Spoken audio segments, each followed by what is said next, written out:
ବୁଲା ଆମ ଆଡ଼େ ଚାଲ।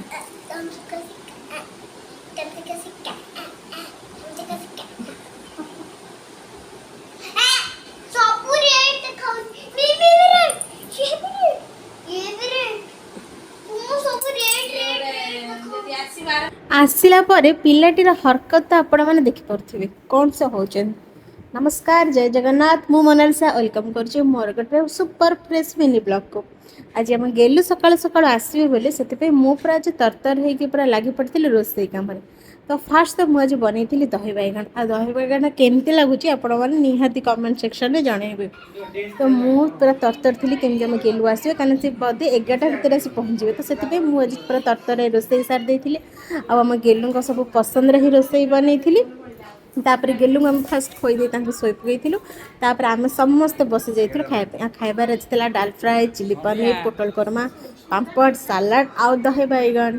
तापर आम समस्ते मिसिक खाई आज एत दिन पर समस्ते मिसिक खाई तो बहुत खुशी लगी। तापर देखु आपण मानक भी इनभाइट रहा जो मैंने फ्री रे हेयर मसाज करने को चाहते कि हेयर स्पा करने को चाहते आम पार्लर आपण मान पूरा उपलब्ध पूरा फ्री। कारण आम ओनर होचंदी आम गेलु देख पारे मोर केमती हेयर मसाज चलती। तो पूरा रिलैक्सिंग लगला मत आम गेलुंर मसाज रे आपण मैंने भी निहाती विजिट करूँ आम पार्लर को।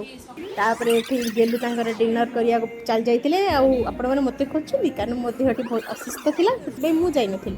तापर आम गेलु मामू मिमी और बाबा समस्ते मिसी चल जाते डिनर करने।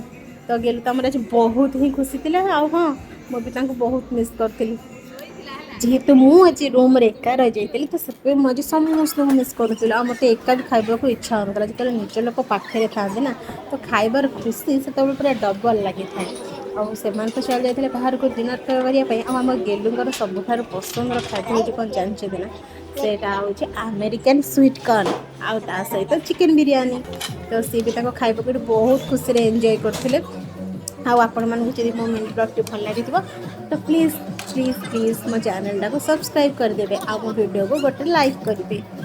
देखा पुणी गोटे मिनी ब्लॉग रे रहुची। जय जगन्नाथ।